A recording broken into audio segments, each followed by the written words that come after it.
Hello, I'm David Greelish, computer historian and the producer-director of this film. I have a very personal connection with the Apple Lisa, and so I want to start this film off with my story about that connection. Let's go back to almost 35 years ago. It's the fall of 1989, and I work for an Apple dealer in Gainesville, Florida, where the University of Florida is located.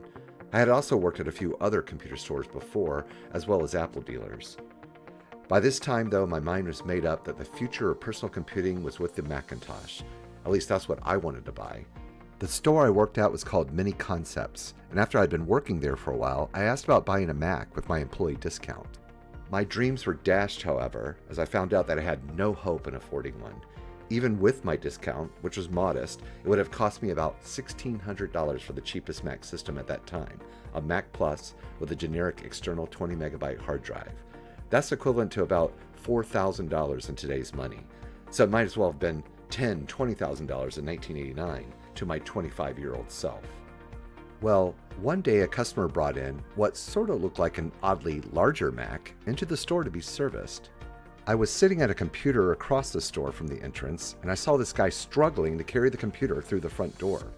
When he left, I looked it over at the service counter and then asked our computer technician about it. He told me that it wasn't a Mac at all, but an Apple Lisa, though sometimes referred to as a Macintosh XL. I was baffled, intrigued, and just so surprised to discover this Apple computer that I had never heard of before. The more I thought about it over time, the more fascinated I became. A few days later, I was flipping through the pages of either Mac User or Macworld magazine at the store when suddenly I noticed it. It was a regular ad in the back that ran from a company called Sunry Marketing. They were located in Logan, Utah, and in their ads they sold reconditioned Apple Lisas. I decided to call them up and request a catalog. For about a month, I dreamed of and thought very hard about buying one. In the catalog I received, they were selling new, old stock Lisas that were upgraded to run as Macs. I could buy what was essentially a Mac Plus work-alike for just $1,095 plus shipping. When I decided to use my one credit card to make that purchase, I felt guilty just a little bit, but only a little, as I had just enough credit to buy one. So right after the Christmas of 1989, I received my Apple Lisa like new as it arrived in its original box with original packing materials. It became both my first complete computer containing a display, disk drive, and a hard drive, plus it was my first Macintosh. And on that fateful day in 1986, September of 1986, the trucks would come in here and would go up around the brim of that hill up there. And so I remember the Lisas being buried just on the other side of the brim of that hill. And I'm not sure how much space this takes here, how many acres there are, but if you're going to dig, it would be on this end of it and not back in that area. But they all went there in the same place, and I came out that day just to see what was going on, and they were filming it, and they were making sure that they paid the tractor drivers to drive over the equipment to make sure that all of the Lisas were destroyed or damaged, so that nobody would come and try to salvage a computer. But this is it. I know that it was in that basic area that every one of those trucks went to.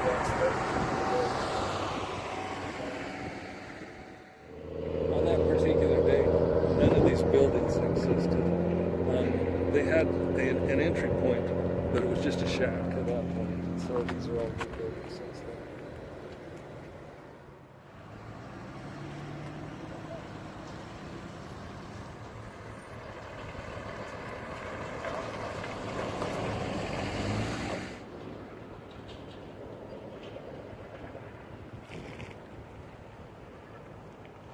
Birds are all up there to your right now.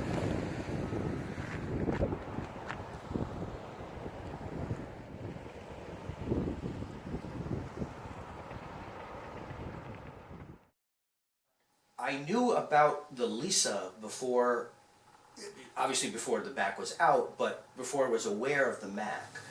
I'd heard of the Lisa when I was in high school as this wondrous thing, this almost workstation on a hill that was going to have this thing called the graphic user interface, and it was going to be the latest and greatest, and it was going to allow you to do all this graphics and design and artwork, and it was something that you were never allowed to touch as a mere mortal, especially as a high school kid. And then they released the Macintosh, and that was the computer for the rest of us, and my journey began. Well, up until the Apple Lisa, all we had were command lines on a monochrome screen. That's what you had, whether it was an Apple, whether it was an IBM.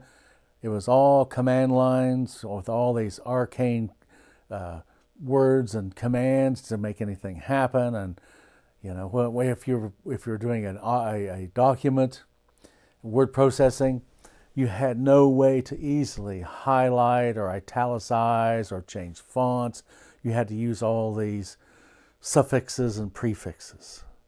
And here comes the Lisa with the bitmap screen, the little icons. What you see is what you get. It's just a miracle. And then if you look at the software, that is really, really the big inflection point for everything that is to come afterwards. So before that, you had Xerox Spark and you had the Alto and the Star.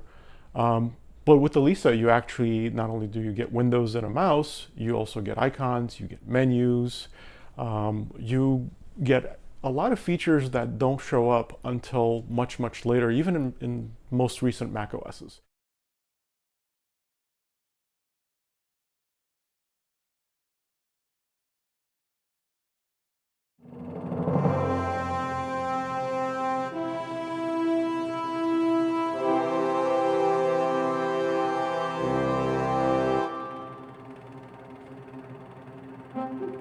This is a Macintosh. It comes from a little company called Apple. Apple was started in a small town in Northern California by two friends, Steve Jobs and Steve Wozniak. United by their common interest in technology and dissatisfied with the attempts at personal computers by others, they knew they could do better and set out to make the world's first good personal computer in the form of the Apple I. The Apple I became the Apple II. The Apple II became the cornerstone of an industry that would change the world. In 1984, Apple introduced Macintosh, and Macintosh thrusted the industry forward into a new era. Its style and ease of use gave computers to the rest of us and inspired the next revolution in computing.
Of course, for the Mac 128K, they didn't have to reinvent the system of icons and the menu bar and all that. It was part of the Apple system, part of the Apple Lisa system.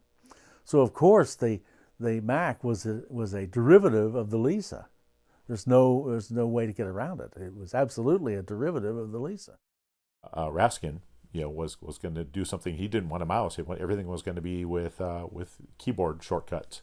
So obviously, I'm sure Steve Jobs all of a sudden coming onto the team and saying, "Oh no, we're doing something completely different." I'm sure it rankled quite a few feathers. That said, what he did was make something that was as easy to use, or maybe even easier than the Lisa, but he made it affordable. The Lisa is significant because it sort of paved the way for the Mac, right? While many regard it as a failure, sort of a misstep, it was the Mac that kind of forced it out. But if it weren't for the Lisa, there wouldn't have been any Mac, right? The Mac was sort of almost lessons learned of the Lisa. How can we make Lisa cheaper? And to make it cheaper, we have to make it simple, and therefore we could, do things more efficiently and really force the team to kind of take the idea of the Lisa, but implement it in a much more efficient way. The Lisa was, I guess Apple didn't realize it at the time, but the Lisa was the prototype for the Macintosh. We were trying to build an office computer, and it was very graphical based, but it cost too much. So it wasn't really a success in the marketplace, but it laid the foundation that the Mac became. Mac became sort of the folks' Lisa, the computer for the rest of us.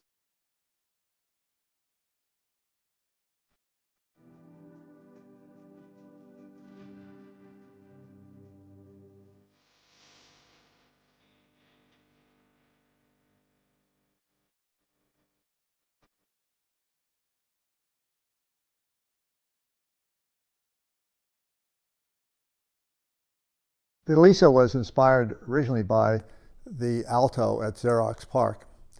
Steve had wrangled a way to get over to Xerox because he was curious to see what they were working on, and he met Larry Tesler, who eventually came to work at Apple.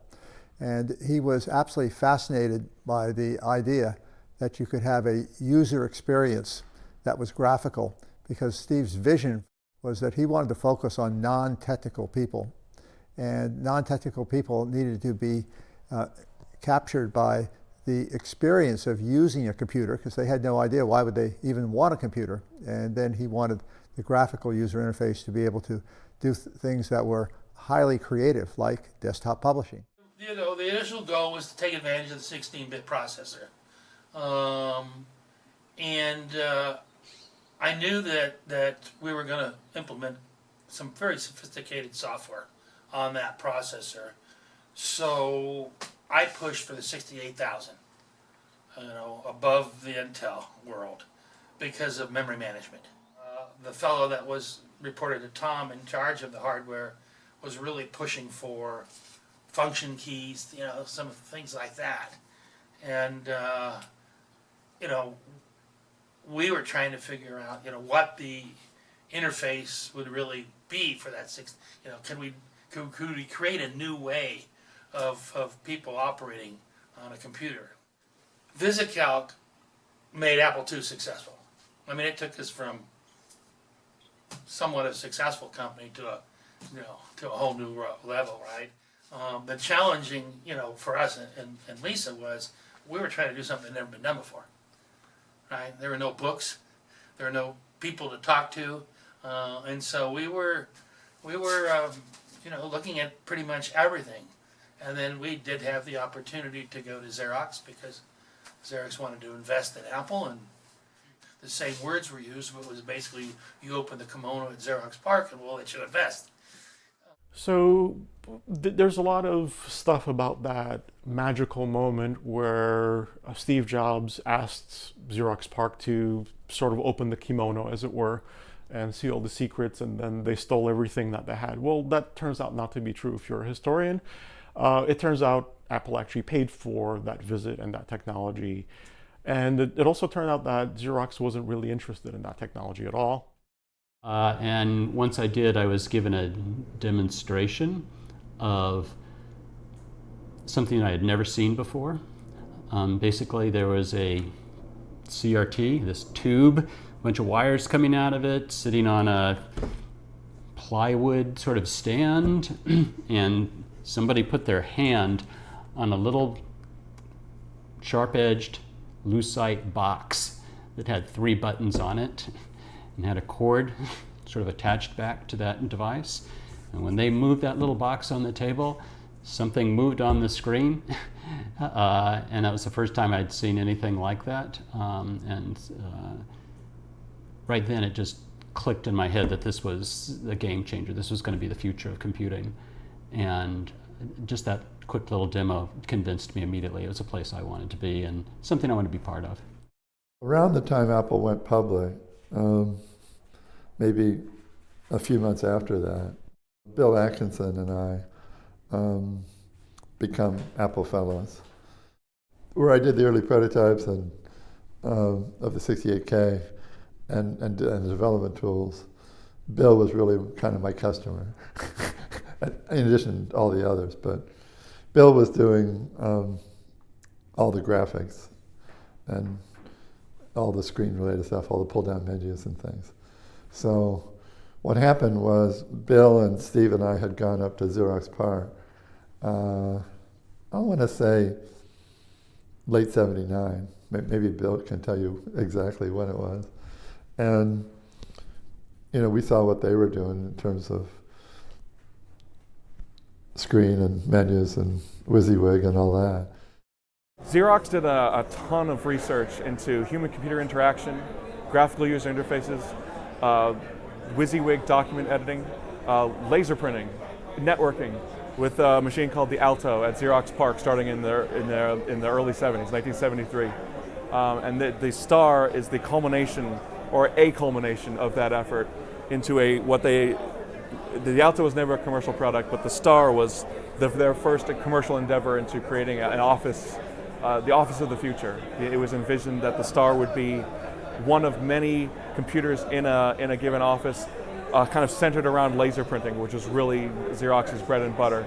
You'd have a laser printer, a file server, and you would have a number of these Star machines in your office. They would be networked together. People could use these machines to collaborate on documentation, send email to each other, laser print things, and just manage their office in a mostly paperless way, except of course when they were printing on their Xerox laser printer.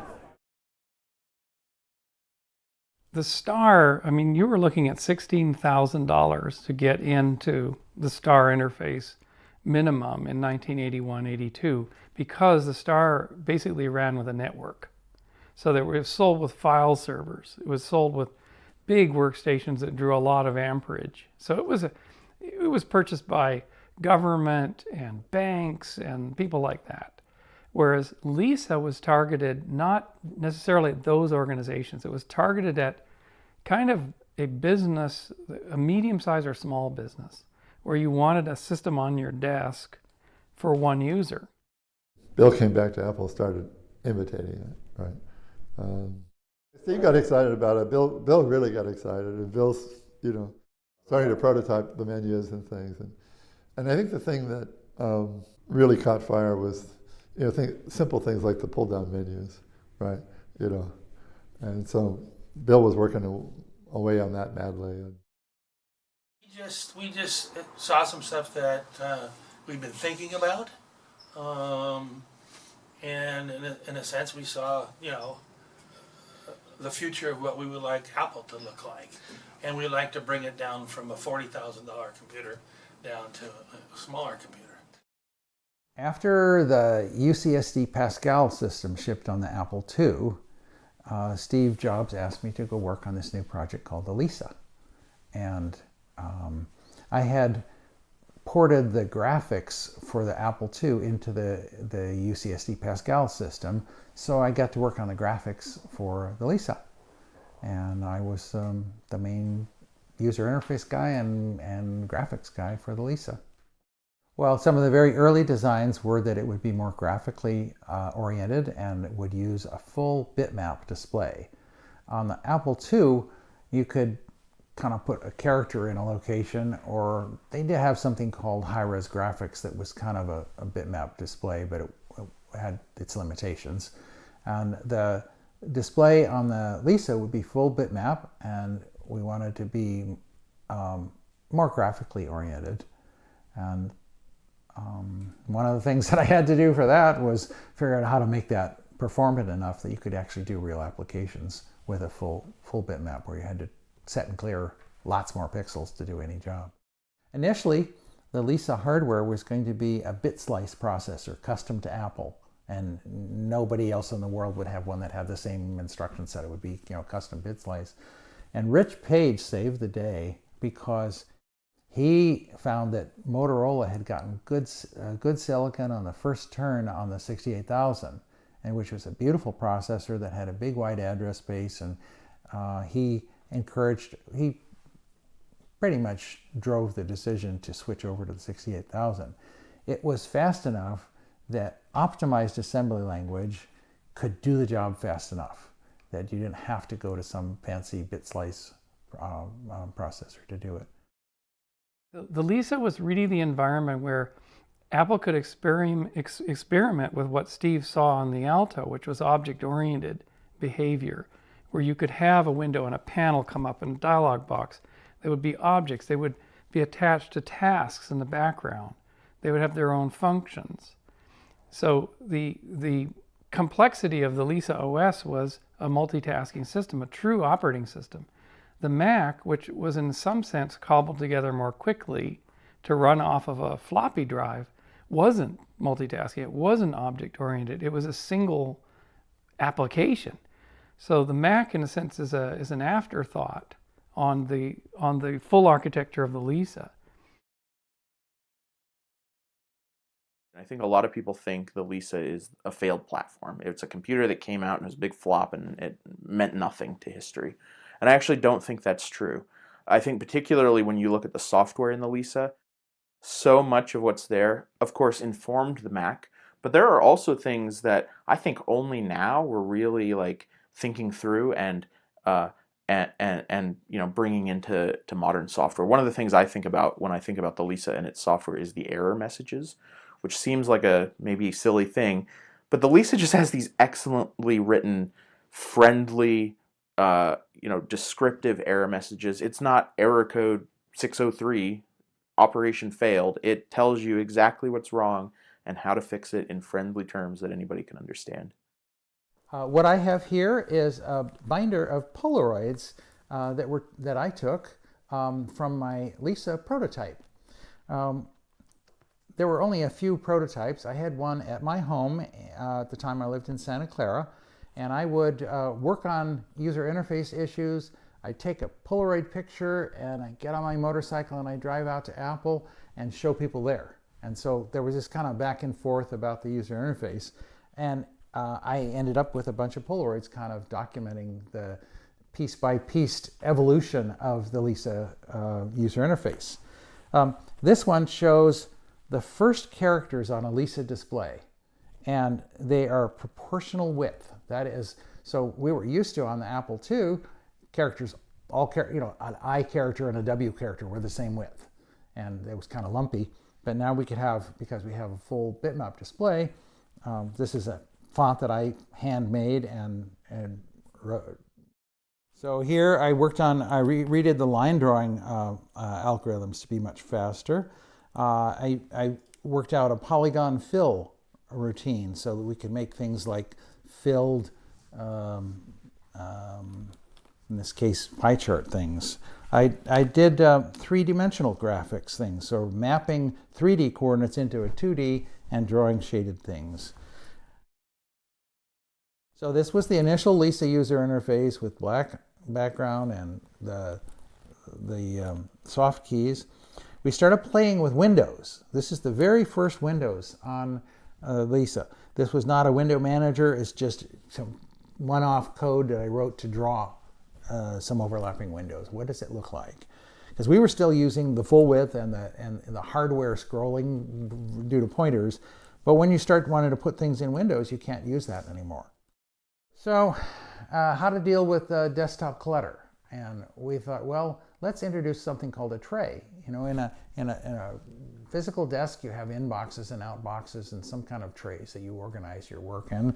So we invented something called the tray that you could make a document sort of zip into, but you could quickly get back to it. And that didn't last very long.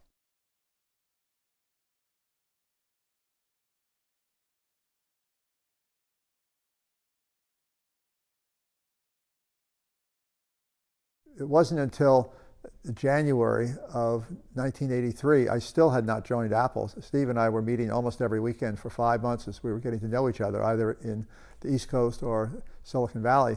And in this case, Steve invited me to the Carlisle Hotel to see the first Lisa that I saw before the January 19th, 1983 introduction of the Lisa.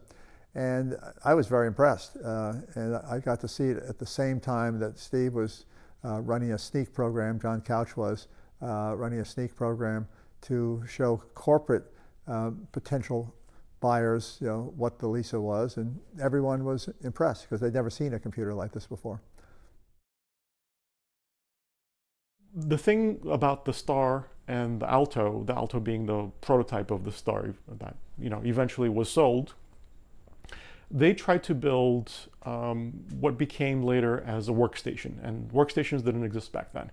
But if you look at the Lisa, Lisa's not really a desktop, it's also a workstation. It actually has a lot of design philosophy that you'll see later on in things like SGI Indies and Sun workstations and HP workstations. So all the RISC stuff that came later on, you can see kind of that in the hardware design of Lisa, where you don't have just one CPU doing one thing, but rather you have 3 or 4 CPUs in the machine, each one doing a very specific task, and then you have one central CPU, which was the 68000 in Lisa, doing the major thing.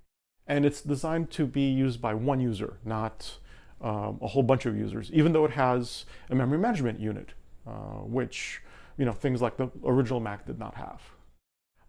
What you didn't have with Park was the whole desktop manager thing, where you have this virtual desktop in front of you and you have documents that iconize themselves to be small, and then you can switch between them. You didn't have the same kind of dialog boxes. You didn't have, I think at the very beginning with the Alto, I'm not sure about the Star, you didn't have overlapping windows, for example. So there was a ton of technology that was actually built at Apple by ex-Xerox employees that used to work on the Star and, you know, then worked on the Lisa itself. Yeah, I think that there really is sort of no substitute for usability testing. You know, put your best thoughts into trying to make something easy to use and as simple as possible by thinking about it yourself, but until you really get it in front of people that aren't living with this thing every day like you are, you don't really know if you've hit the mark or not. And we certainly had a number of surprises. One story that I think Bill Atkinson likes to tell a lot is the story of the dialog box. It would pop up, which is a way of kind of interacting with the computer where it needs to get more information. You choose something and it puts up a little window and it gives you some information, and typically there's like 2 buttons there. One of them is cancel, and the other one is this sort of go ahead and do it operation. That's what it's intended for. And maybe it was because of the font that we were using in those days or whatever, but a number of people saw that second button, and instead of reading do it, they saw dolt. And they said, what is dolt? I have no idea what dolt is. And so we changed it to okay. And so that was one of the things that we learned, and we had no clue. For us, it was obvious, do it, and do the operation. And I think, and I have to think about it a little bit more, but I mean, even to this day, when I am developing consumer products, I'm surprised sometimes at, you know, the way that people interact with those products. You know, not not exactly what we expected when we designed it. In 1983, I was a member of the Boston Computer Society, and I attended this meeting where they demoed the Lisa, and it was the first time I had seen windows and proportional fonts and a mouse, and my mind was totally blown. And I think everybody in the room had their minds totally blown, because these concepts really had just barely emerged from the lab at that point. And a year later, the Mac came out, and the Mac got a lot more coverage by the mainstream press and was much more of a commercial success. Well, I had bought a 2E back in 1983, and so I went into the computer store to get some software, and I looked over on the side, and there was this huge Apple computer sitting there. It was a Lisa 1, and I went over and looked at it, and I asked the guy, I said, "What is this?" He said, "Oh, that's the Lisa." He said, "You can play with it." I said, "How?" He said, "Use the mouse." I said, "What's that?" And so then I used the mouse, and I clicked, and the whole thing shut down. So I thought I had ruined it. I left. Oh, I was incredibly impressed. I came back a couple of days later, and we talked about it, and I said, "Well, what's one of these cost?" He says, "Oh, like $9,000. And, well, okay, I couldn't give up a year's salary. So I stayed with my Apple IIe. Because if you ask me what's the single biggest mistake with Lisa, they wanted to support multitasking. You want to be able to use one app, move to another one, come back. That takes a lot of memory, and memory was pretty expensive, in the early 80s, and that made the Lisa really expensive. I can remember the first time I saw a Lisa computer, and I was 12 at a computer show in Wichita, Kansas. Back when they had computer shows, right? And it was, for a kid who'd only really had experience with Apple IIs, and go to this computer show, and it's littered with vendors with all different kinds of computers. I mean, this is back in the day when, there were dozens and dozens of different manufacturers that were cranking out examples. And I can remember, going around and collecting the brochures for the Epsons and the K-Pros and the whatever. And then coming to this booth, and these people were gathered around looking at this thing, and I walked up to it. And that was the first time I'd ever laid eyes or even heard about, because, in those days you didn't have the internet, you didn't really know what was going on in the computer industry, but first time I'd ever seen a Lisa in person being demoed there. And, it was jaw-dropping. The screen, the things that they were doing, I'm not even sure I could properly gather it all in, when you've never been exposed to something like that. And the guy said, "Hey, why don't you give it a try?" And I was so petrified, I said, no, that's okay, I'm fine. And I just kind of watched. But that was shocking to see that for the first time.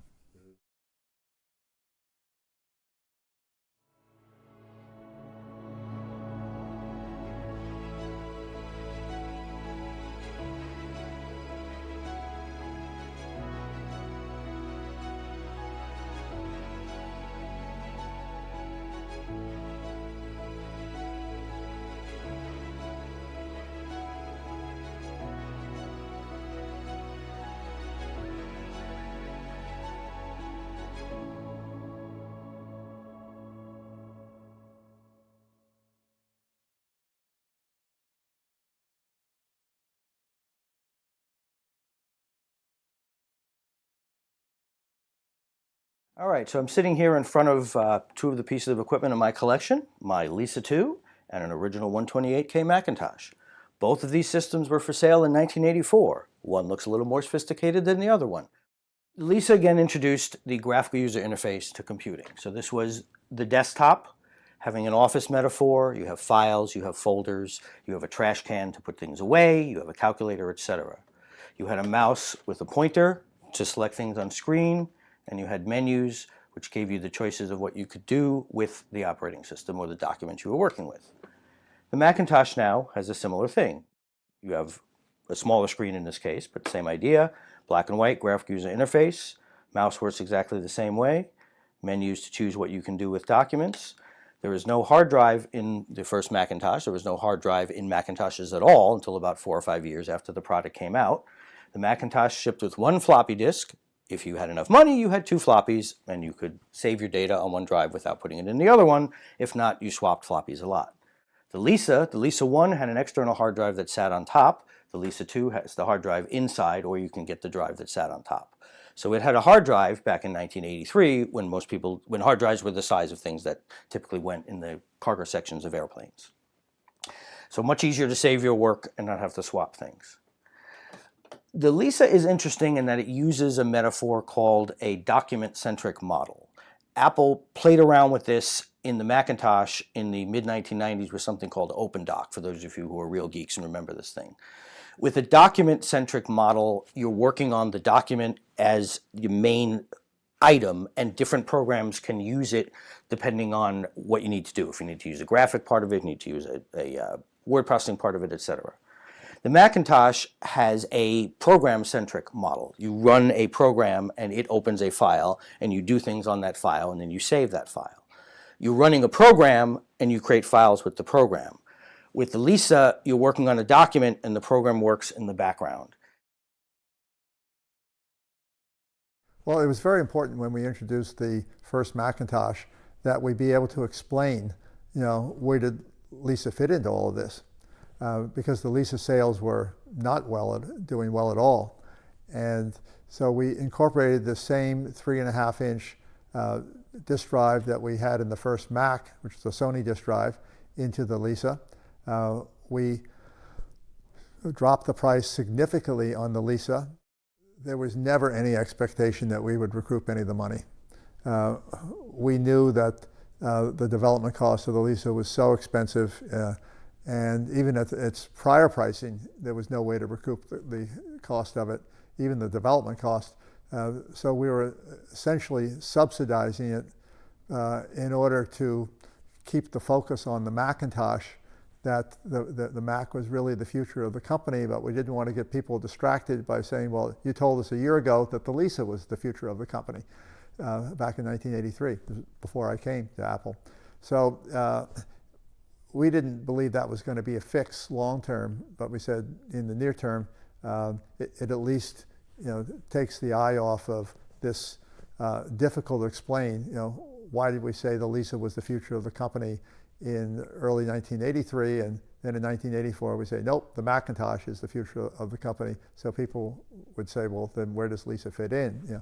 It's so much more expensive than Mac, and it doesn't do many of the things that the Mac could at that time.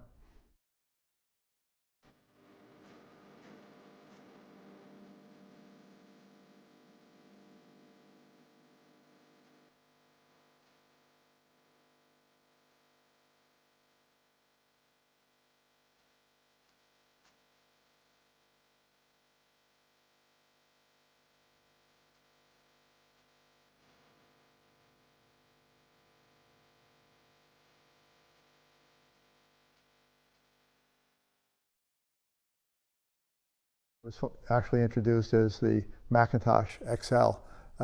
It was kind of a kludge, unfortunately, because the goal was to have a Mac emulator, in it that would run on the same 68,000 processor. But the Lisa and the Mac were completely different operating systems.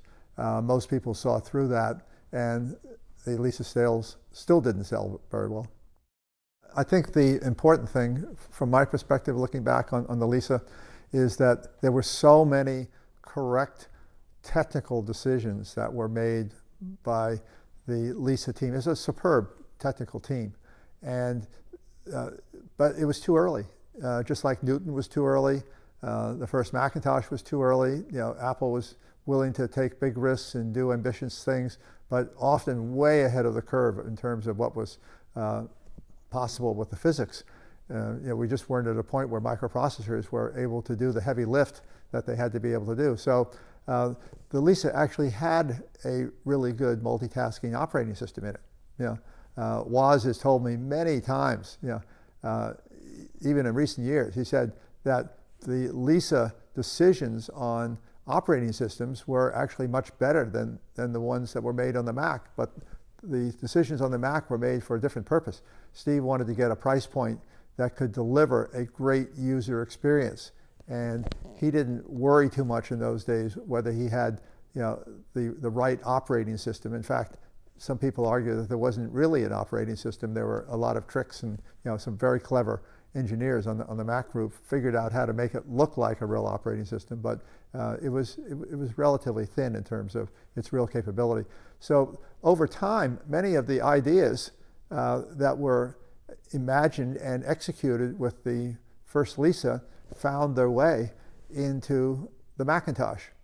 So Lisa did have a big influence over time on the Macintosh, but both the Mac in its first iteration and the Lisa in its first iteration were way too early from a physics standpoint.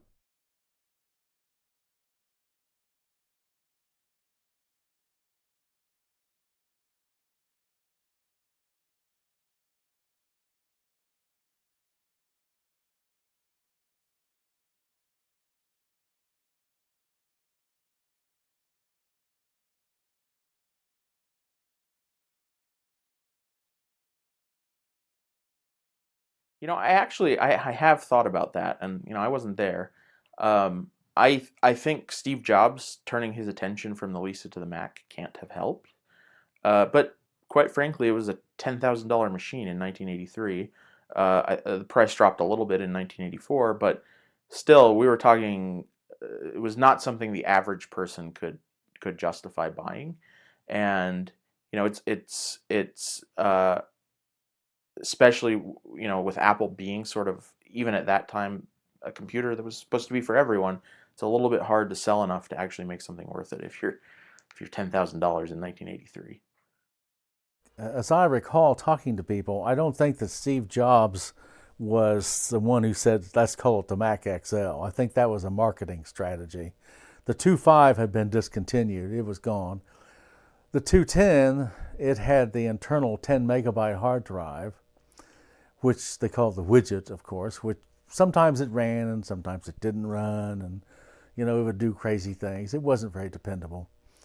And then when they repackaged it as the Macintosh XL, all they did was stickers were sent to the dealers, and they would put a sticker on a Lisa case, the Lisa 210, and it says Macintosh XL. They didn't really market it very much. They just said, well, now the Apple Lisa is now the Mac XL. You have this bigger screen and so on, and then it was gone. They hardly marketed it at all. I was there in those days. I mean, I was paying attention, and there it was in one issue of one of the computer magazines, and a couple months later, why, it's gone.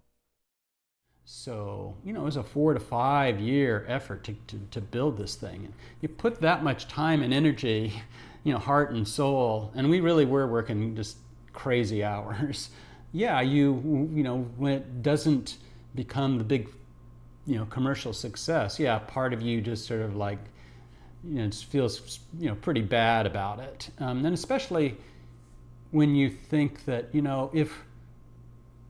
if the thing had,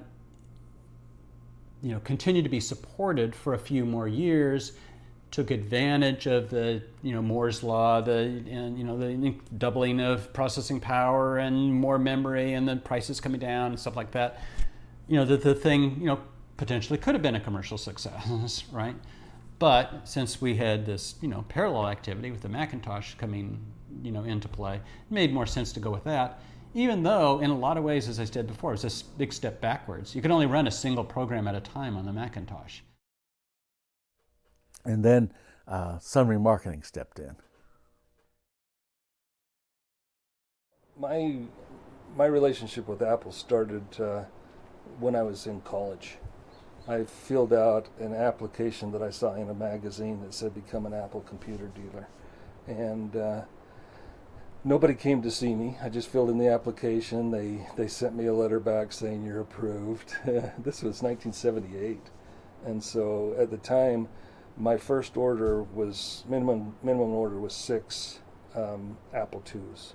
And that was before the floppy disk drive was created. Had to hook them up to a cassette recorder to make them work. And it took me about 8 months to sell those 6 computers because it was so early that nobody wanted to do anything with it. But that was the basis of my Apple computer dealership here in Logan, Utah. And I ran that until 1984 when they came out with the Macintosh. And in 84, it was difficult to sustain that because most of my sales went to Utah State University here locally. And in 1984, when they came out with the Macintosh, they set up the bookstore as an authorized dealer, so all those sales dried up. And I thought, now what am I going to do? Well, in the meantime, we had been selling some Apple III utility software that we developed ourselves. And I also knew that they made a comment that everybody who had an Apple III on their desk in Cupertino, they wanted those Apple IIIs gathered, and they wanted to replace them all with Macintoshes because that was the future. And so I knew they had, 3,000 plus employees in California, so I contacted them and asked them what they wanted to do with all those Apple IIIs, and they said, I don't know, what's your plans? And so I put a mail order catalog together, and I sold a couple of them. And I'd call them back and order some more, and I'd sell those, and I'd call them back and order some more, and finally I called back and they said, the guy that you're ordering them from is in prison. He was keeping the money. And so I needed that business. That was my only source of income. And so I hopped a plane to California. And when I got there, they introduced me to a really nice guy named Jim Volkmar, who's still my friend today.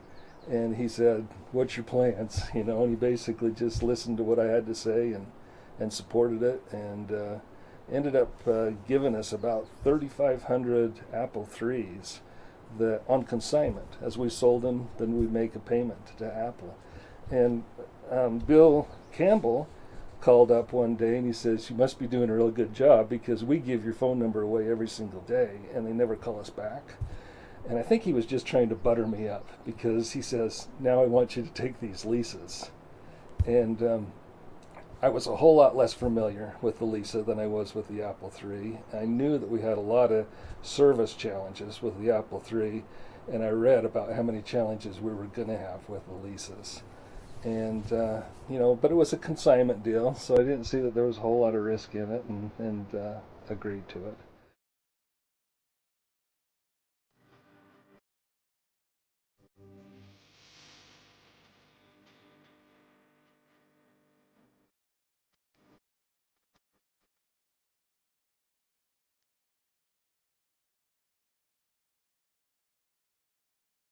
So for the first few months of the Lisa project, we had some serious challenges. The Twiggy drives wouldn't function. The widget drives were nearly universally broken. And so here we had these computers that basically would not function because they didn't have drives. And so we paid to find out a way to come up with a SCSI interface so that we could put a SCSI hard drive on it and eliminate the widget hard drive. And they had already come out with the 3.5-inch floppies, and so we just pulled any Twiggies that we found and replaced them with the 3.5-inch floppies, and that worked out fairly well. The aspect ratio, where it wasn't a square pixel, it was elongated pixel, was a fairly simple fix because we just had to burn ROMs so that we could replace that aspect ratio.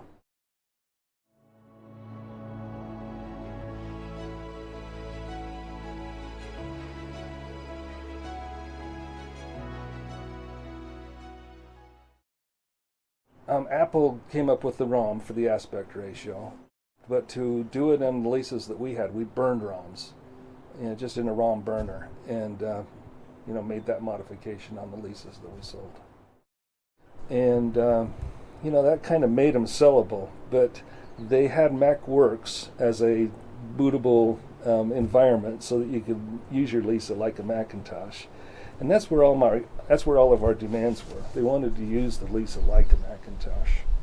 And so we set out on a project to try to figure out how to improve MacWorks, call it MacWorks Plus, so that it had the functionality of a Macintosh Plus instead of just the 128K Macintosh that was available in the first one. So that was really quite an effort, and we got that. It was successful. It worked, and that's when the sales really started rolling on the leases. You know, the whole idea of selling used and reconditioned Apple equipment, first the Apple III and then the leases, we later, you know, started buying wherever we could buy and sell them as used. But it was kind of a difficult business model because the demand was for new and current models. And most people called us up and they wanted to buy a used, new and current model, which was impossible to come up with. So the only thing that we could do was sell what we had. And you know, I guess that's the dilemma of anything that's sold used, is that you can't do anything about your demands. You can only do what you got. Well, the main strategy was that we knew that demands were along the lines of current product. And so we wanted to make our products as current as possible. We would do all that we could to upgrade the operating systems and all that we could to upgrade memory or whatever else needed to be done so that they were current. In the later days of the business, we were buying USB cards so that we could add USB capability to machines that didn't have them previously. Well, my whole business was based on the concept of, you purchase this equipment, you need to keep it running. You know, we'll help you with service parts, we'll help you keep it running. If you want to buy a lower priced version of what's in the marketplace currently, that was kind of the whole thing that I wanted to accomplish. And so, yeah, I did not like the idea that Apple was going to take money from their customers, leave them stranded. When it broke, not give them any option to fix it. I didn't like any of that kind of stuff, and I wanted to build a business that would offset that kind of an idea. The business problem was that we got all of these leases kind of as a surprise. You know, here they come, and we didn't even have a place to put them, so we were looking for storage places around the valley so that we could store them. And then we started finding out that the drives were a serious problem, that it only emulated the old version of the Macintosh. So, you know, we spent quite a few months at the initial setting to just figure out how to make these things sellable. And we were on path to that. It took us quite a while to do all the development that was necessary to sell them. And about the time that we got all that development done is when they recalled them and said, you can't have them anymore. It was, as a business, it was extremely difficult because there was really, you know, the crew that showed up that day looked like football players. They were muscle. They weren't corporate executives, you know, and their whole purpose in life was just to gather all these machines up. Now, when we received the Lisa, we just got boxes and scraps, and, you know, sometimes we'd open them up and there'd be missing pieces and missing parts. A whole bunch of keyboards and mice never came. Power cords were a huge problem because they didn't get shipped back. And so we had to go source a whole bunch of those kinds of things. And when the muscle came to remove all the leases, they wanted a keyboard, a mouse, a complete system for every one that they took. And it left us with hardly anything that was sellable. I received, I can't remember, a telephone call or a letter saying that this is our inventory, we plan on taking it back. And, you know, I didn't have much to say about it, just that I didn't own the equipment, so I just had to agree to it. But I was surprised on that particular day when the crew showed up. They showed up with bins, you know, the trash bins that you roll in from the county landfill, and they put them in my loading dock, and they had a requirement to get a certain number of machines, and they wanted those machines to be totally complete with keyboards and with mice, and every one of them have all the memory cards, and every one of them have all the drives and everything associated with them, which was, you know, I was complaining about that because I didn't receive these machines complete, far from complete, and yet they were taking every mouse in the house that they could find and every keyboard that they could find, which was going to leave me with you know, basically a box and nothing else that was compatible with it. Where was I going to get Lisa keyboards? You know, that was a specialty item. And so that was extremely difficult. And then it took them, I think it took a couple of days to get all of them loaded up and moved to the landfill. I went to the landfill, and I could see that they were there with their cameras, and they were filming the whole thing, and they paid the landfill people extra money to actually run over them so that they were damaged in the landfill before they left, and they had that all on film. And because of paying landfill employees, one of the landfill employees thought it was newsworthy and called the Herald Journal, the local newspaper, and they sent a crew out to film and to take pictures. And so I think that without that landfill employee calling and telling the local newspaper, it might be something that never got out. So I was pretty upset that day. I can remember sneaking onto the truck to recapture some mice and memory boards.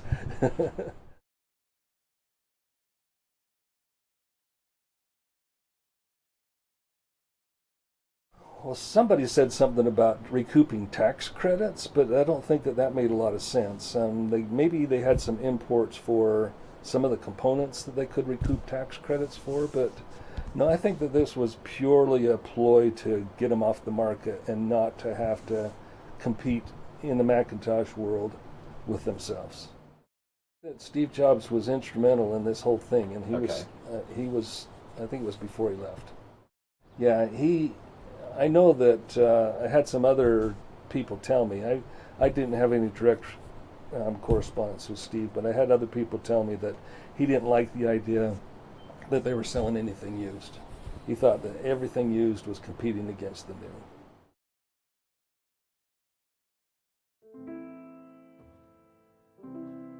They had a requirement to gather a certain number. And I think that the idea was that it would leave us with a few hundred. But the few hundred that they left us were so far from complete that it wasn't worthwhile. I remember about 3,500 that came, and I remember about 2,700 that were retrieved.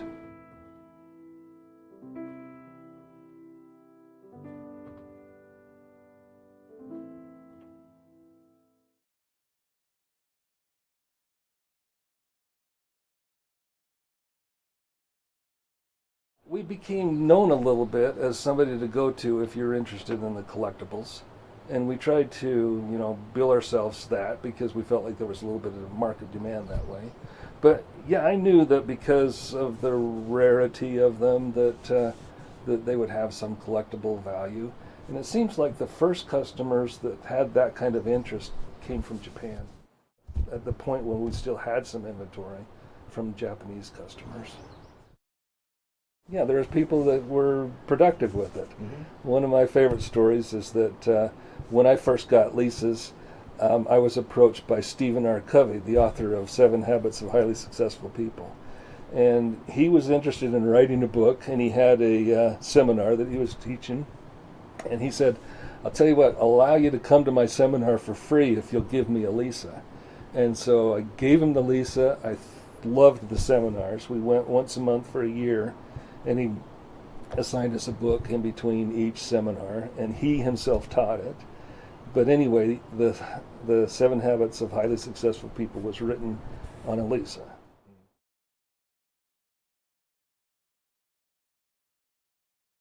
After the Lisa, we set up a deal called the University Trade-In Program, where we partnered with Apple's sales reps, and we told universities, clear out your lab.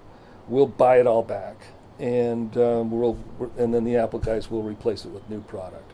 And so we were quite successful in getting lots and lots of university pre-owned equipment, and we ended up selling nearly $100 million worth of used equipment over a 25-year period. And so it was good while it lasted, but then at the very end, it died because Steve Jobs basically said, we're going to sue you for copying our operating systems. And I said, for 25 years I've been putting operating systems on everything I've sold. I don't know what you're talking about. And he says, well, we're cutting you off as a dealer, so you can't buy parts from us anymore. And, you know, it was just one thing after another. I sold it to Cherokee Data, but basically all they got was my mailing list. And then they stopped doing it after a few years too, so.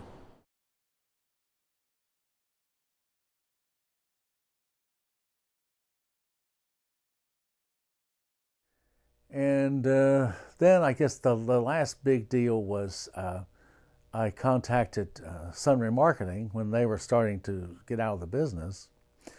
And I asked them if they would consider selling what all they had left as one lot.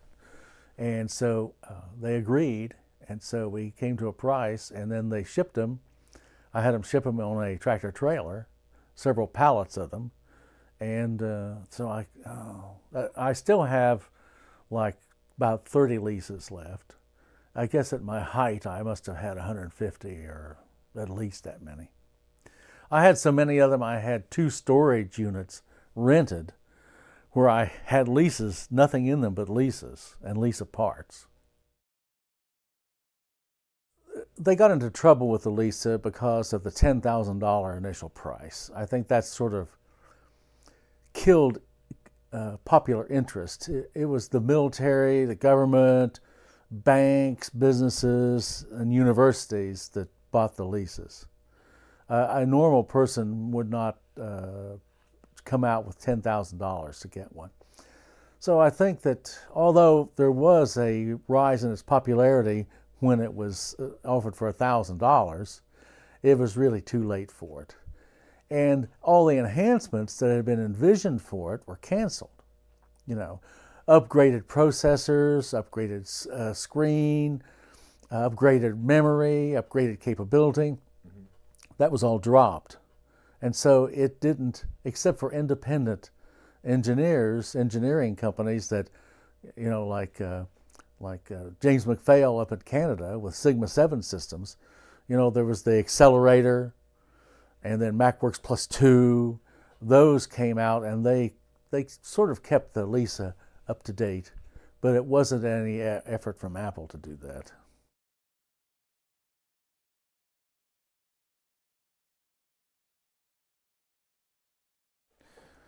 Yeah. The Lisa 1 had the Twiggy drives. You can, and so what makes the Lisa 1 are the Twiggy drives and the Lisa 1 faceplate, okay? If you take off the Lisa 1 faceplate, remove the Twiggy drives, change 3 EEPROMs, and clip 1 resistor, it's a Lisa 2.5. Every Lisa 2.5 was started life as a Lisa 1, okay? The Lisa 2.5 was called a Lisa 2.5 because A, it wasn't a Lisa 1 anymore, they called it a 2, and the 5 was because it came with a 5 megabyte hard drive external to it called the Profile. And it had a 3.5-inch Sony floppy drive. The 210 was still a Lisa 2, meaning it wasn't a Lisa 1, and it had an internal 10 megabyte hard drive, okay? And it didn't have the stupid battery pack on the I/O board, all right? And that was it. It had an internal parallel port where the widget was connected, and it didn't have an external parallel port. The motherboard was different in that it only had the Macintosh XL, and this is 210 is the same thing, okay? It had an internal parallel port and just 2 external serial ports. The Lisa 1, the Lisa 2.5 used the same motherboard, and they had an external parallel port and 2 external serial ports. When they started, Apple started touting the the Lisa 210 as the Macintosh XL, they issued and sold to dealers a screen mod kit to allow you to install that, the dealer, they didn't want a user to install it because you could electrocute yourself. The dealer would install that, which would change the aspect ratio of the screen to match the square Macintosh pixels. And that, at the same time, made it impossible for the users to ever run the Lisa Office system again. And so they didn't have to support anything like that. Well, I was always really interested in Lisa. And then back in the early days of the internet, when there were bulletin boards and classified ads, I saw some people advertising Lisas for sale as groups, like they didn't want them anymore, or a school. And so I would contact them, you'd call them on the phone in those days, and I would set up, say, well, if I drive down and get them, what can I have them for? So they would say, well, if you can have 10, I've got 10, you can have them for $500. And I'd say, okay, I'll drive down. So I would drive here or there to get it. And I saw an opportunity. I thought that I could refurbish them, and with the capability of the Lisa, I could maybe make some money reselling them, because I like the Lisa, I like to work on them, I could repair them. And so I ended up, I guess the first time there was a guy in Florida, and I bought 15 Lisas with spare parts. That was after Sun Remarketing. I was a minute competitor, okay. All right? And so I got Lisas through buyouts from schools and from other collectors. And then I guess I had maybe, I don't know, 30 or 40 Lisas during that time, and I was refurbishing them and selling them. And then the opportunity came to get some stock from the old Lisa plant in Carrollton, Texas. A guy down there in Dallas had bought a bunch of that stock and had it in storage. And so I made a deal with him and went down and got a big rental truck load of them. I must have brought back 60 or 70, including 5 Lisa 1 systems. And then all kind of spare parts. So then I really started working on that, and I was fixing power supplies, and I was selling quite a bit of them. I was initially selling them as computers that could be used in a business, and so, but none of my customers seemed interested in that. They wanted it because they liked the idea of it and the fact that they thought they could never own one, and I would refurbish them. You know, I would remove the dreaded screen mod if they didn't want that, or I could put the screen mod in. If you have the screen mod installed, you can't run the Lisa Office system anymore. If you tried to run MacWorks on a Lisa without screen mod, it would run fine, except the images were slightly elongated in the vertical axis. But if you put the screen mod in, then Macintosh software looks just like it would on a Mac Plus, but you could no longer run the Lisa Office System software. It won't work.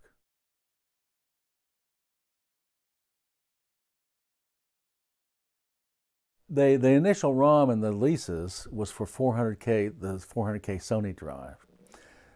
Sun Remarketing invented the 800K ROM that would allow you to run certain, but not all, 800K drives. And for that, they found one called, I guess, what was it called? The Copal, C-O-P-A-L. And it was hard to find. They had a bunch of them, but after that was gone, not many of the Apple 800K drives would work. But we found that you can modify an Apple SuperDrive, 3.5-inch drive, and it would work as an 800K drive in a Lisa.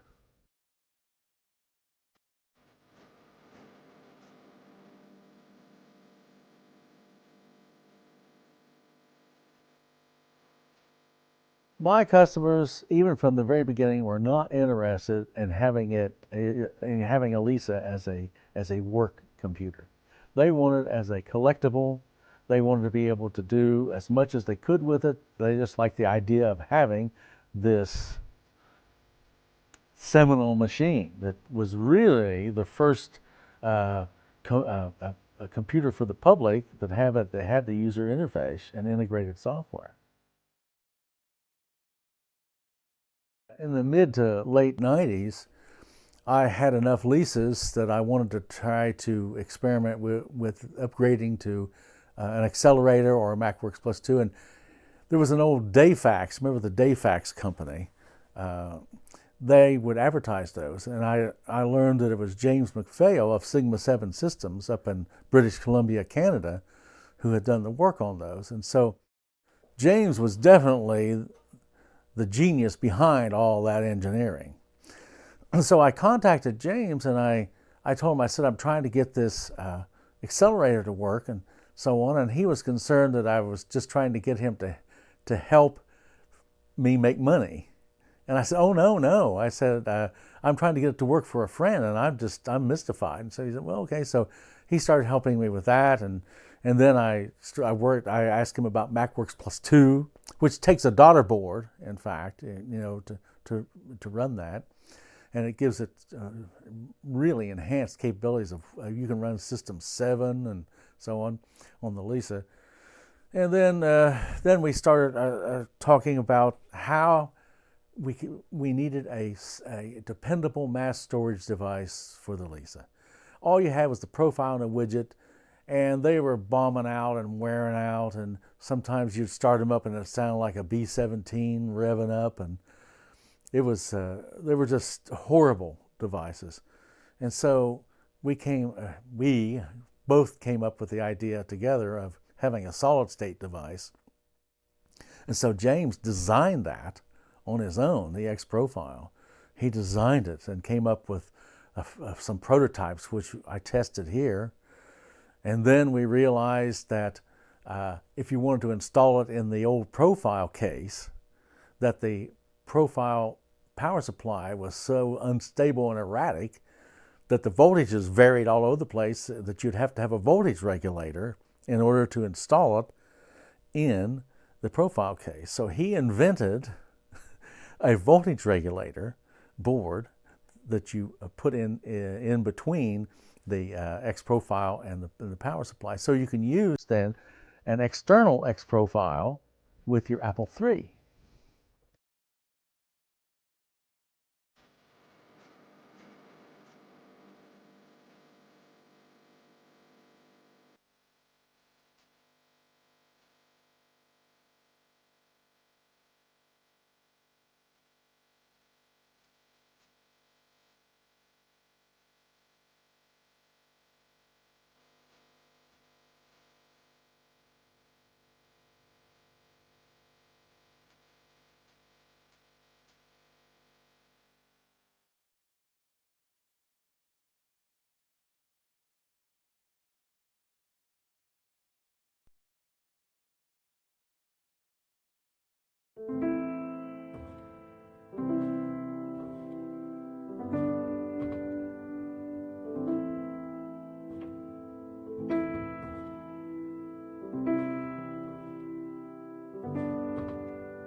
So as I've started collecting more, most collectors begin to understand that their collection size is really only limited by the amount of space that they have.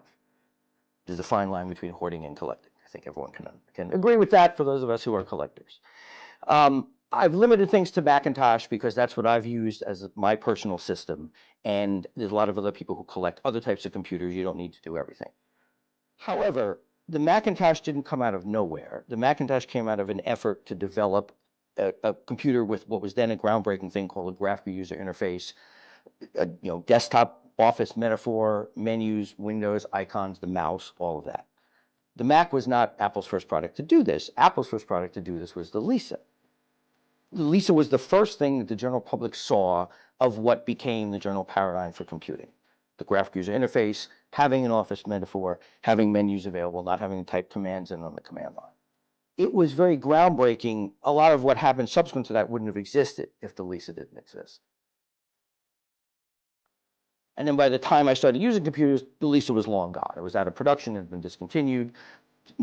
Some unknown quantity of them were buried in a landfill in Utah, and people were selling them. They were repurposed as Macs and things like that. So I kind of always wanted one just to know what it was like and to play with it. I'd had the desire to get one, add one to my collection for that reason.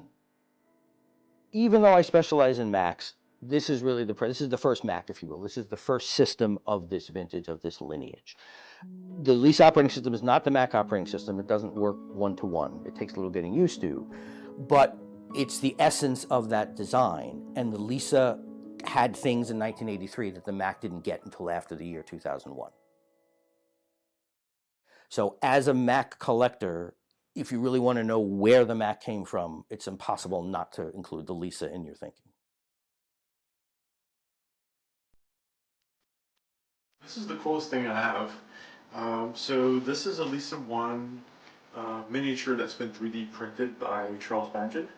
And I got into this through Adam Sommerfeld, who basically wanted to have a working Lisa miniature. And there's actually a little Raspberry Pi that's in here. You can see the connectors for over here, and you can see a little cable sticking out back here. And so you could have a Raspberry Pi that uses one of the widget slots to hold an SD card and boot up Raspberry Pi OS, which runs Lisa M, and then you would see it on this little tiny display, which would have been great if it had a little bit more resolution, but you could always use the HDMI port instead. So this is a board I recently picked up. So this is a vintage micro soundboard, and it's called Lisa DAC, and what this does is it allows your Lisa to make the same sounds as the original Mac, and this is something that Vintage Micros just recently made, and this is a brand new remake of the original board. And I've yet to play with this, and what I plan to do with this is I want to take one of my Lisas and turn it into a Mac Works Plus platform, and then turn another one into running maybe just Uniplus and Xenix, and then the other one to just running Lisa OS.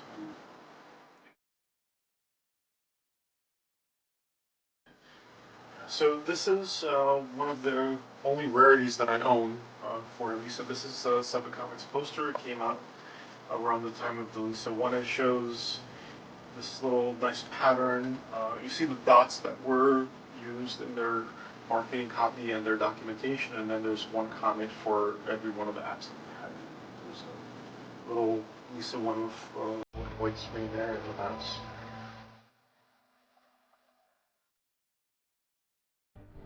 I don't know if too many people opened them up and looked at what was on the inside of it, but it was built to be extremely easy to service.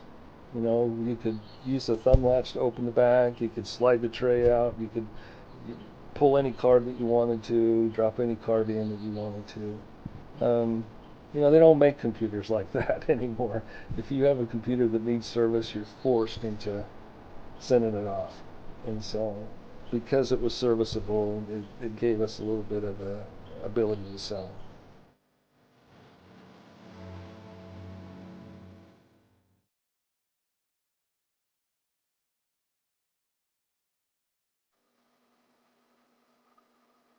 So this is Maca.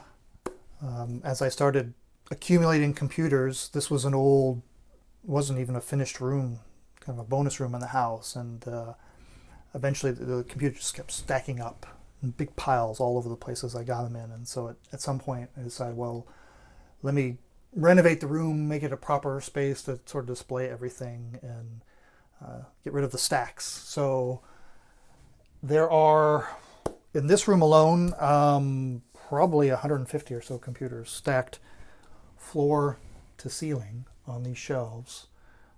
At the sides here, you got your iMacs and your different fruited colors, and then just a variety throughout the years. My collection spans almost the entire history of Apple. I don't have an Apple I, I don't have a Lisa one, but I have pretty much every single major model case variation in between. Walking down the line here, there's the original Macintosh from 1984. I've got a couple of those kicking around here, and then some of the early Macs from that era, you know, the Macintosh 2, of course, the very first really expandable Macintosh with slots. So these are kind of collectible. The Macintosh dealer sign, mine's not in perfect condition, got a little chip in the glass there, but these are sent to dealers when the Macintosh came out. Just, I don't know, you put that in the window to show Macintosh is here. Not sure how many of these were made, but they're pretty collectible these days to find one. Still working. It's lit underneath with a little fluorescent bulb, and of course just kind of lights up and shows the colors of the Picasso Macintosh logo.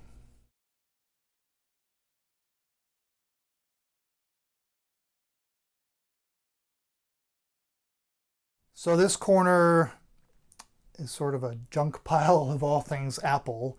The desk, of course, the Lisa 2. I don't have a Lisa 1, but there's my Lisa 2 up in here. Of course, a few figures of the founder. iPods, now pretty much obsolete. But a variety of iPods throughout the years, including the first one, right? 1,000 songs in your pocket for a mere $399. And just a bunch of different compact Macs and various towers. And the stained glass here is pretty interesting. I'm told it hung at Apple headquarters, and somebody employed there had commissioned an artist, a stained glass artist, to make this. And so it's just beautiful, the workmanship into that. First, if we start on the left-hand side of the room, what I've got on this table is the desktop and tower models of the Macs that I own. Any particular favorites? I would say my particular favorite of these has got to be the 6500. I really love the case design on that one, and it was a great gaming system because it had a built-in subwoofer. Coming along to the back side of the room, I have my Mac Plus, signed by Jimmy Doohan, Scotty from Star Trek. That was fun getting that. And Blue and White G3, Color Classic. This back wall has kind of got my favorites, and there's also a nice representation of the different processors and some of the different more unique case designs that Apple did over the years, particularly like the G4 iMac and the 20th anniversary Mac. This is my Apple IIe that I bought in high school. Still have it, still runs. This is my monitor computer pet that I bought the same year. So this thing is, what, 40 years old, 30 years old, something like that. Over here on this side, I've got my unfortunately not working Lisa 2 and Apple III and the Macintosh TV that I do have that is working. I think the Lisa is a very collectible computer. I think it's very sought after. Of course, it's not the easiest thing to find. Of course, if it's a Lisa 1, very, very hard to find. I would wonder, I don't know the numbers of how many of each were produced or how many were destroyed. I do believe it's a very collectible system.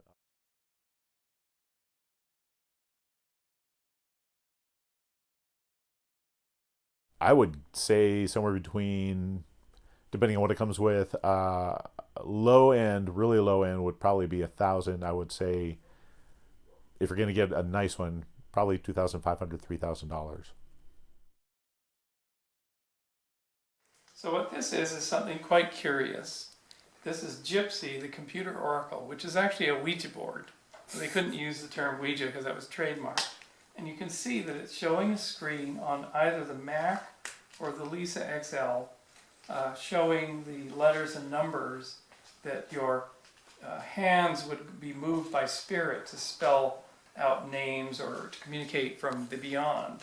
But instead of your hands moving across the Ouija board, the mouse would move, and would move a cursor to pick the different letters so that the ancestors could speak to you. And if we open this up, but here's the board, which does not have the letters and numbers on it, because that's what's going to be on the screen. And you are going to be using your mouse, right, locked into here, and you'll move it. I'll just give you a little demo here. So if I was running my Lisa XL version, and I'm running on this mouse mover, which has ball bearings, so that it's very light to the touch. So here it's like, spirit is moving me.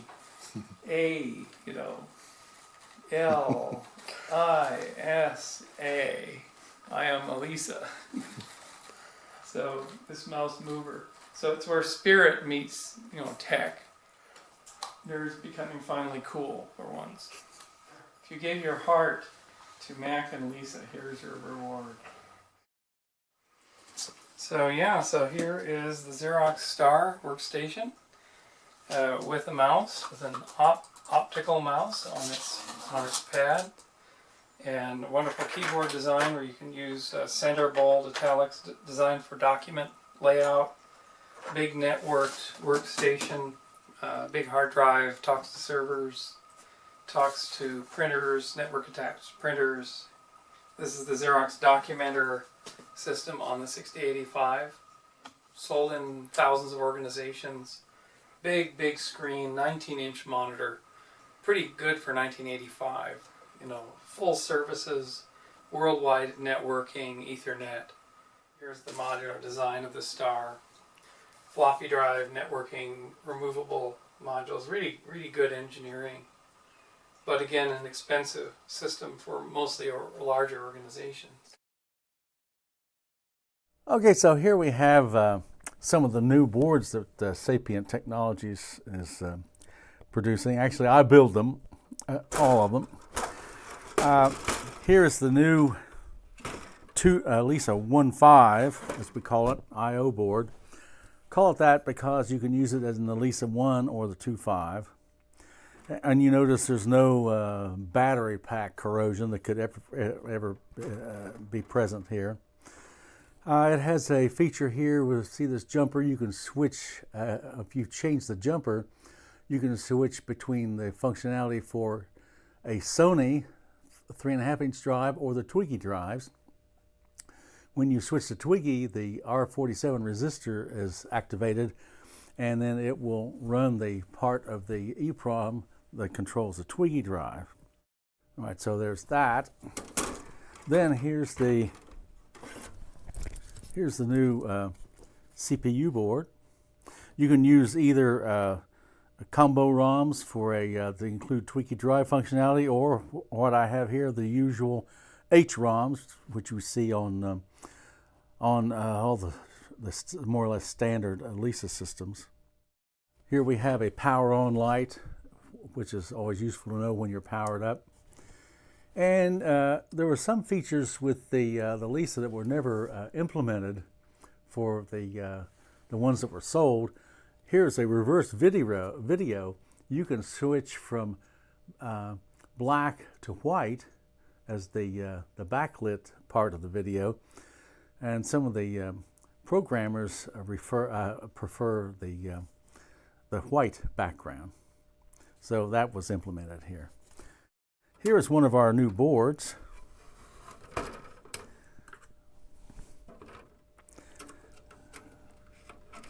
My fingernails aren't long enough. Here's the new quad port serial board, which is a reincarnation of the old Tecmar board. And with this, you can run Xenix, Lisa Xenix and Lisa Unix, and network multiple systems. and also have a network between your Lisa, an old PC, a Mac 128K, or even your new MacBook. We decided not to recreate the original 512K Lisa RAM cards. That's not very much RAM. Sun Remarketing came out with a 2 meg RAM card, and when I bought out a lot of their stock, I got a bunch of these cards, and so these, if you can get the SIM holders, which are the hardest thing to find, are much more, I think, appealing to Lisa owners. So I can build these 2 megabyte cards instead of those. So we don't plan to recreate that because I've got quite a number of these blanks. Well, I'm a Mac developer, and I think the ideas that are in the software on the Lisa are just fascinating. You can run the software in an emulator, but I like the experience of seeing how things worked on the original hardware, when they were new. I like hearing the hard drive spin up. I like waiting 5 minutes for the thing to boot because it's slow. I like feeling like somebody would have felt when they were using one new. I noticed that when the Lisa's running, it's loud. There are fans. The widget hard drive is cranking away, and it's not silent.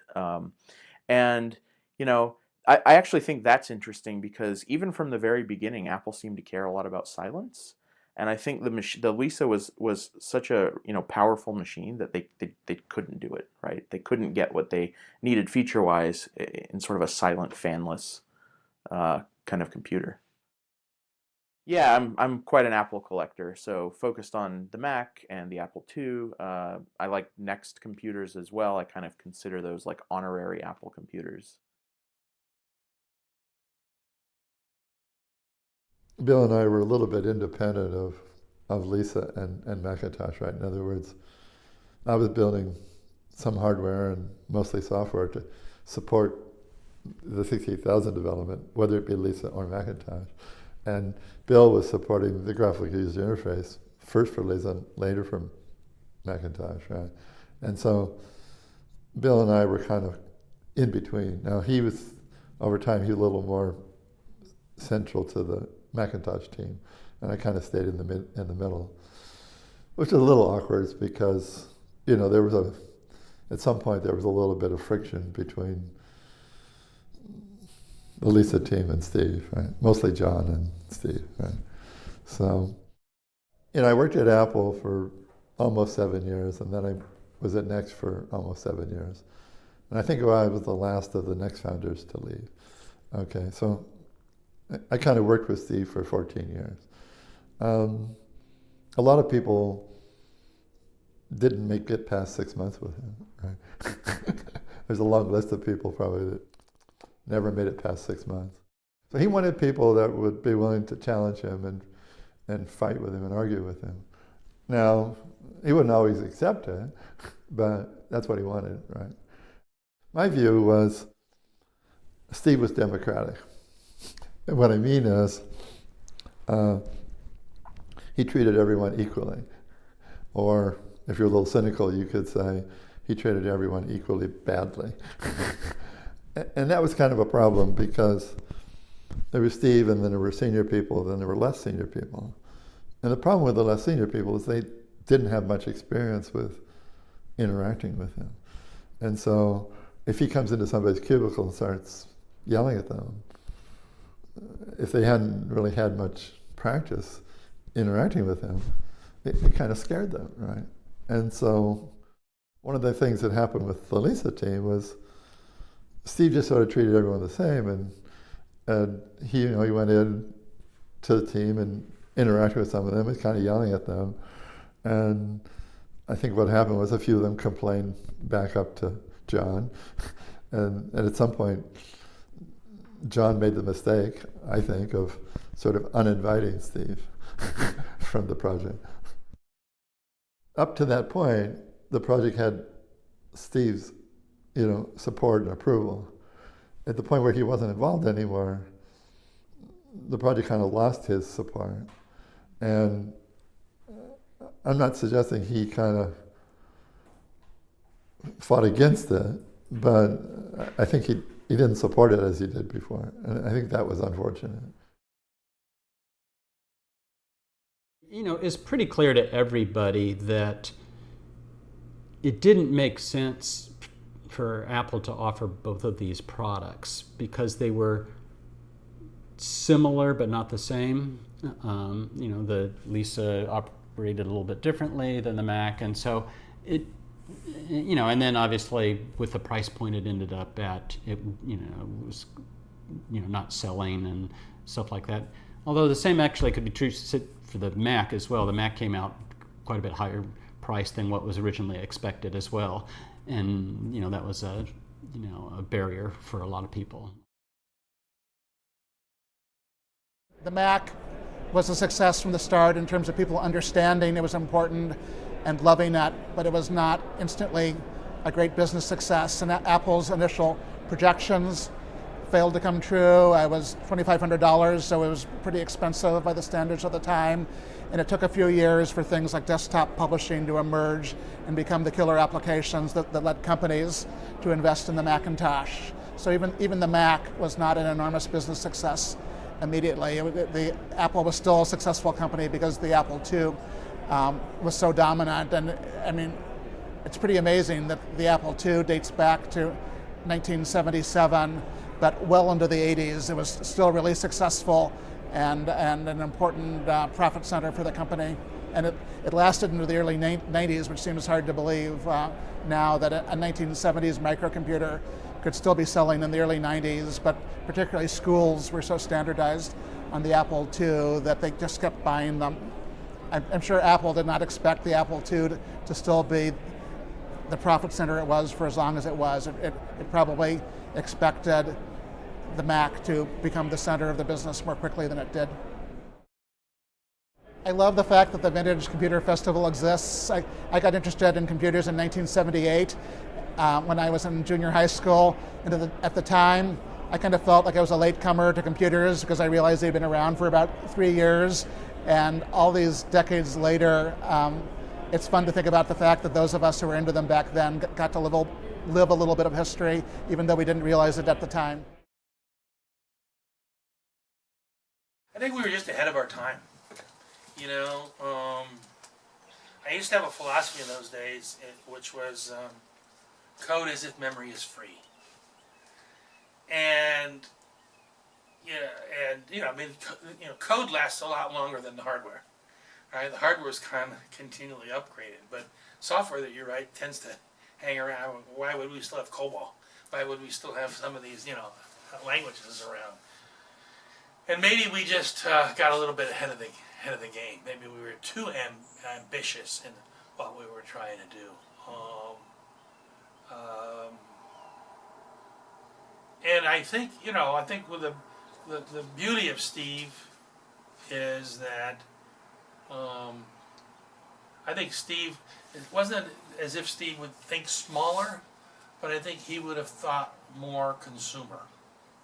And I think we were sort of saying, well, look, we own the consumer market, right? How do we get the business market? One of the things that Apple did early on is, it gets back to, you know, it's more fun to be a pirate than join the Navy. Think about our 84 commercial, our 85 commercial. We made IBM the enemy. Culturally, they're the enemy, right? We're the hackers. You know, these guys march, and they're the British. We'll pop them off as they come by. And one of the things I thought about is we made them such an enemy that when the time came to partner with them, we couldn't partner. They're the enemy, right? And so we left the whole, you know, business world and community wide open for Microsoft to just march right in there with many, many years later, right? I mean, it's interesting. In my book, I was looking at the timelines, and I'm going, it took us probably 2 years longer than when I made the shift away from a traditional interface to the graphical interface to get the product out the door. It took Microsoft 3 years looking at it, having it as a start. It only took us two, you know. Steve Jobs is absolutely the great genius that everyone imagined him to be. You know, many times people get remembered at being greater than they really were. The case of Steve, he really was as great as people want to remember him. And he made brilliant decisions about innovation. And I always love the definition of genius as someone who can see the obvious 20 years ahead of the rest of us. And Steve had that ability. And he made decisions that made good sense in terms of vision, but he was not an engineer. And in those days, they used to call it in Silicon Valley, the Steve Jobs reality distortion field. And it was because Steve didn't feel bounded by the laws of physics. And so he often overestimated what was possible, even though he had this brilliant team. No one was better than Steve Jobs in terms of recruiting talent and getting them to do things. And he was an amazing taskmaster. He would drive people crazy, but at the same time, they loved him and wanted to please him. And he was unique. He still is unique as a role model.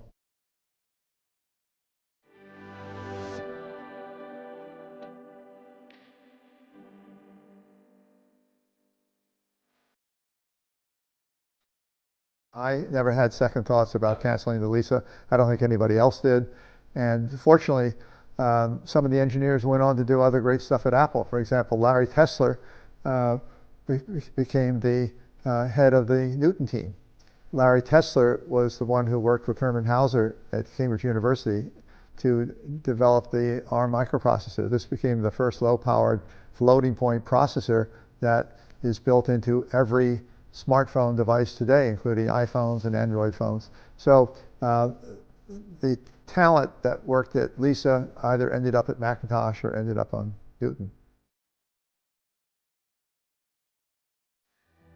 In 1987, there were still quite a few thousand Lisas that had never sold, and financially, our CFO, Joe Graziano, said, "Hey, we ought to take a write-off on this, but they have to be destroyed."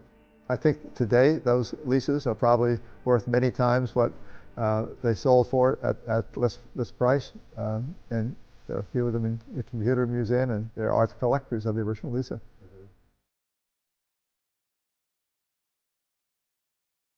Well, that ends another episode of the Retro Maccast with James and John.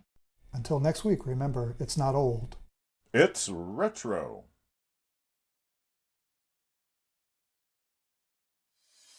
My personal Apple Lisa was a very important computer in my life, as it provided me with my entry into the world of the Macintosh.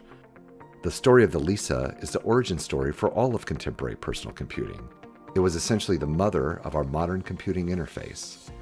Yes, there were other developmental computers with a mouse and a graphical user interface, plus even a computer with these things that was sold commercially by Xerox. However, the Lisa had something none of those had that further ties it to our modern hardware, the microprocessor. With that distinction, the Lisa was the first true personal computer with a graphical user interface mouse combination. It might not have been a market success, but it was certainly a phenomenal cultural success in its influence on personal computing. The Macintosh's lineage is tied to it.